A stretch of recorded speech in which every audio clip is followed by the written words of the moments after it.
Welcome to our comprehensive BRBC training series. I'm Izzy, and today we're diving into the critical legal requirements every California real estate professional must understand. This is part one of our three-part series covering AB 2992 and NAR settlement requirements. If you're new to this channel, we focus on practical, actionable real estate education that keeps you compliant and successful.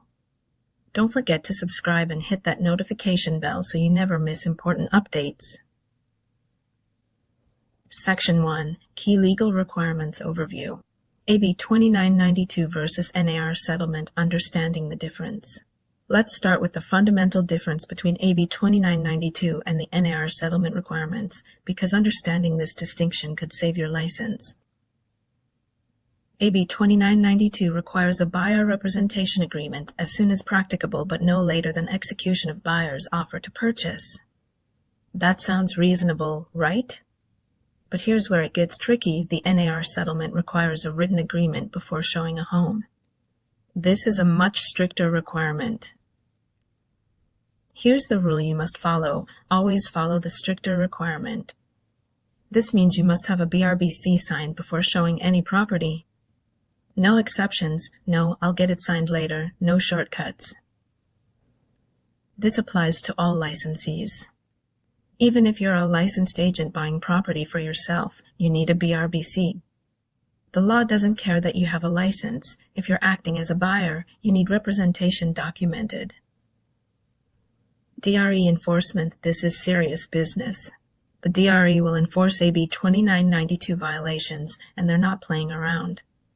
When they investigate violations, here's what happens. First, you'll face a complaint investigation. You'll be required to respond with all your transaction files. If no BRBC exists in your file, you must prove that no commission was paid. The bottom line is crystal clear. Get your BRBC signed before showing any property. Not after, not during negotiations, not when you write the offer, before. Section 2. Scope of application. AB 2992 applies to all real estate transactions. Let me repeat that: all real estate transactions. This includes commercial properties, vacant land, 5 or more residential units, and 1 to 4 residential units. The only exception, and this is rare, is if a buyer wants to write a sight unseen offer.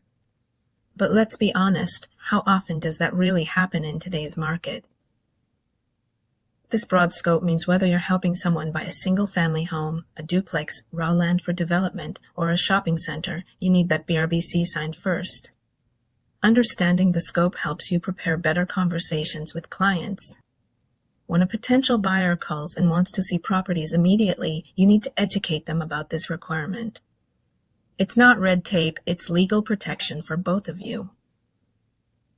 Many agents worry that requiring a BRBC signature will scare away potential clients. Professional agents who explain the process properly and demonstrate their value rarely lose clients over this requirement. In fact, it often increases client confidence because it shows you're professional and compliant. Section 3. BRBC form requirements and duration. Duration limitations, the 3-month rule. Here's a critical rule that many agents get wrong. The maximum duration for a BRBC is 3 months. You cannot exceed this time frame. If your agreement exceeds 3 months, it becomes void unless your buyer is a corporation or partnership. Let me give you an example. You sign a BRBC with a buyer for 6 months because they're relocating and need time to find the perfect home. That agreement is void from day one because it exceeds the 3-month limit. Extension process. Timing is everything. If you need to extend a BRBC, you must use the modification of terms form, known as BRMT, before the original agreement expires. This timing is critical. You cannot modify after expiration. Once it expires, you must create a completely new agreement. Section 4. Agency Disclosure Form. AD form always first. The agency disclosure form, or AD form, is always the first document your client signs. This explains fiduciary relationships, whether you're representing the seller, the buyer, or if there's dual agency involved. The AD form has 2 pages, and you must keep them together. Only page 1 requires signatures and initials, but both pages stay with the client. They get their copy immediately after signing. Don't wait until later. Here's why this order matters. The AD form sets the foundation for the professional relationship. It explains what representation means before you ask them to sign up for it.